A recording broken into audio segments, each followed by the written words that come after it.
Mukammal kasb bilan yangi O'zbekiston kelajagini quramiz. Ana shu shior ostida Andijon pedagogika texnikumida ochiq eshiklar kuni bo'lib o'tdi.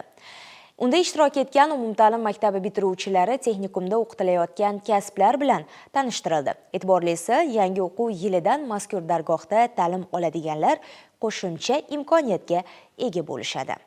Davlat rahbarining 2024-yil 16-oktyabrdagi farmoni bilan Andijon pedagogika texnikumining imkoniyatlari kengaytirilib, faoliyati zamonaviylikka yo'naltirildi. Bu esa mazkur dargohning nufuzini oshiribgina qolmay, u yerda tahsil oladiganlarga qulay sharoit va yangi imtiyozlarni yaratib berish bilan yanada ahamiyatlidir. Yangi o'quv yilidan boshlab texnikumda umumta'lim maktablarining 9 va 11 sinf bitiruvchilari uchun 9 ta mutaxassislikda an'anaviy tarzda o'qitish tashkil qilinadi. Ammo shu bilan cheklanib qolinmaydi. Maktabgacha ta'lim, kutubxonashunoslik va musiqiy ta'lim mutaxassisliklari bo'yicha bugunning eng zamonaviy ta'lim shakli bo'lgan dual ta'lim yo'lga qo'yilgan.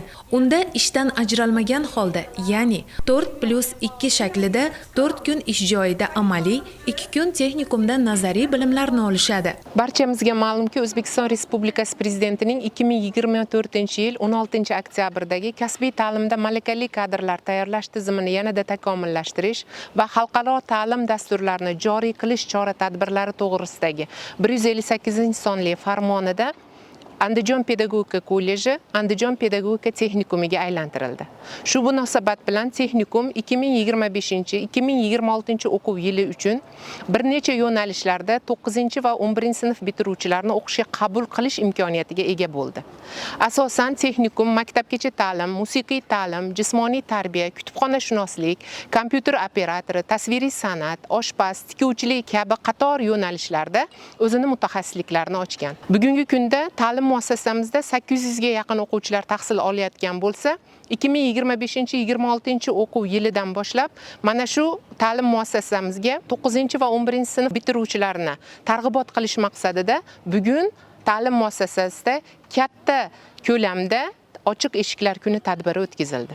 Bugungi tadbirda Andijon shahar va unga yaqin bo'lgan Izboskan, Oltinko'l, Andijon tumanlaridan 1050 ga yaqin o'quvchilar ishtirok etib, mana shu o'quvchilardan hozirda ta'lim muassasasida o'qish istagini bildirgan o'quvchilarimiz 108 nafarni tashkil etmoqda.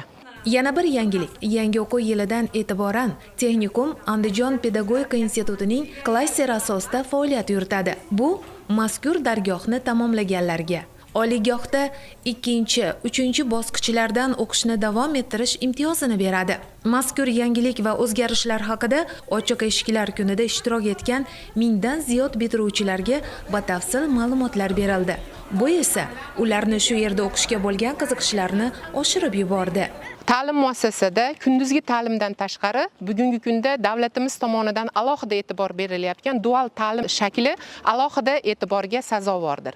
Hozirda ta'lim muassasamizda 350 nafar dual ta'lim yo'nalishi bo'yicha o'quvchilar tahsil olayotgan bo'lsa, ular 4+2 ko'rinishida, ya'ni 4 kun ish joylarida ish haqi olgan holda amaliy tarzda 2 kun nazariy mashg'ulotlarni ta'lim muassasasida o'tayapti.